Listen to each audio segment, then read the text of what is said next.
the things that you mentioned there is the idea that you have to run on something, not run against something. And obviously negative campaigning is the most effective form of campaigning, despite all of the happy talk about how when you campaign for things, people rally behind you. People who are policy wonks tend to do very poorly in elections. People who are attack dogs tend to do very well in elections because that lizard part of our brain that senses threat is really activated by a perception of threat on the other side. Oh, well, actually, can I interrupt you on that? Sure. Because I agree and disagree. So let's go back to 2016. Because with 2016 several years away, we can now really analyze it for what it was.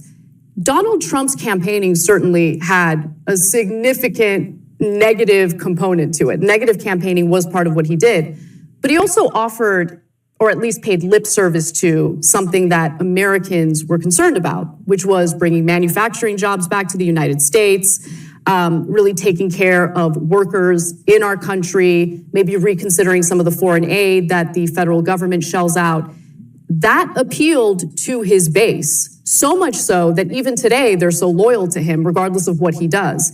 So I have to say something here. It not only appealed to his base, but it also appealed to those Reagan Democrats who in over 200 counties in the United States of America who actually voted twice for Obama, flipped. 200 counties. That's why he was able to break through that blue wall. So for Ana to basically be saying that that appealed, workers first, bring manufacturing jobs back to the United States, foreign aid to other countries, that's not a good winning proposition. Let's spend, instead of that, why are we spending foreign aid to other countries? Why don't we spend that money on our own people, on our own country? All those things resonated, and it resonated with everybody. And if you were someone that didn't resonate with that, then you're in the completely wrong. You want this country, you're thinking this country is going a completely other direction. All right? So Ana here has to be basically, my opinion, and I think it's absolutely the correct opinion, and the facts bear it out, the counties bear it out. There's 200 counties twice voted for Obama in 2008 and 2012, these Reagan Democrats, and then they went for President Trump. So he actually did give people something to vote for, whereas all we got from the Democratic Party during that election was, ooh, Donald Trump's dangerous. Isn't he so dangerous? Oh my God, don't vote for him because if you do, you'd be racist, this, that. It was just nonstop scolding. If that is what your strategy is, I don't think that it's a winning strategy, sometimes in the short term, but certainly not in the long term. So that's Now, I just have to stop again here too, because that's all the TYT people were doing. That's all they were doing on the left. Ana, you were part of that. In fact, you, on election night, basically chastised women and said they were absolutely moronic, stupid, and retarded for voting for Donald Trump. Don't give me this crap. Maybe you've had time for reflection and thought and those kind of things or whatever. And I think you have mentioned on some other shows that was wrong, that you shouldn't have made those comments. So, you know what? Okay. That's understandable. You, in the heat of the moment, hey, we all say things, do things. I'm sure I've done those things or whatever. Can't remember. Anyways, let's continue.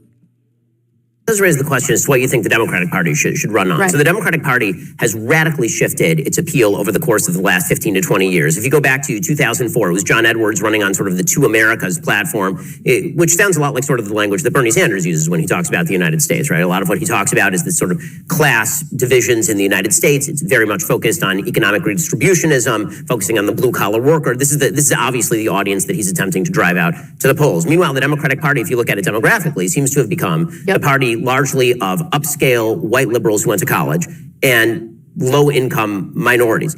And that's a very fragile coalition, because the truth is that I'm not sure that those people have tons and tons in common. White upscale liberals tend to be very concerned with questions of equity far more than people who are actually low-income minorities, like by polling data. The sort of woke concerns that everybody on the right likes to pick on, that is white upper-crust liberals who are pushing that. It's not minorities who are pushing that sort of stuff. I remember having this conversation with Van Jones, and he was totally agreeing with me. He's like, what are all these white upper-crust liberals doing talking about this sort of stuff? They should be talking about sort of the bread and butter issues.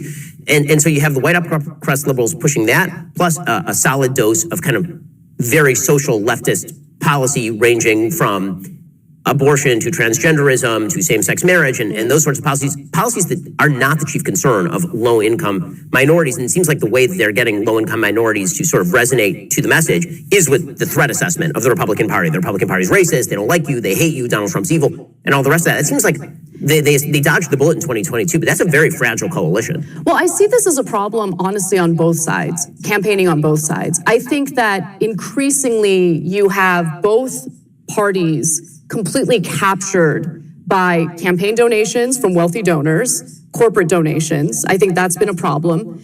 That has led to pro-corporate policy by both Democrats and, Republicans have always been in that camp.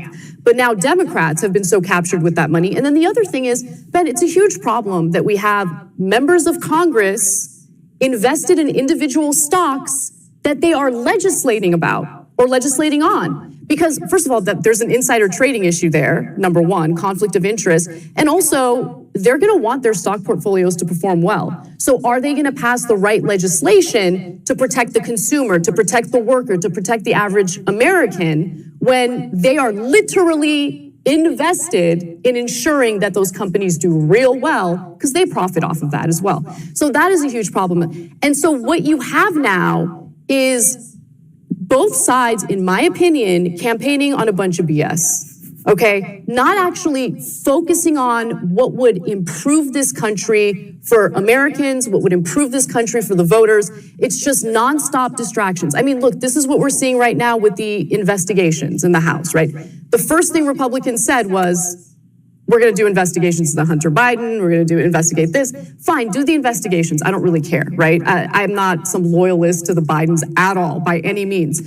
But the culture war stuff, the investigations, it's really important for Americans to understand. None of this stuff, at the end of the day, is going to improve your life, okay? So all the distractions, we need to be privy to the fact that they're distractions. And we need to get back to actually hashing out what policies need to pass in order to make sure that Americans are thriving. So this does raise the question. Okay, just want to end it there, basically.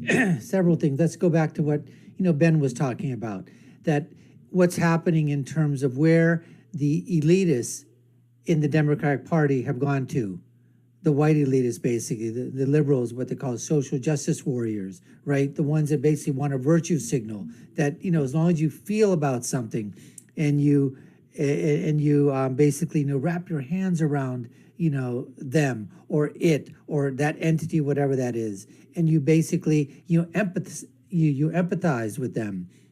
You're going to get their vote, even though you could care less about it, but you think that it's absolutely the right way to capture that group of people. This whole thing with intersectionality that occurs in the Democratic Party, the slicing and dicing of the people for, basically in terms of, special interest groups, right?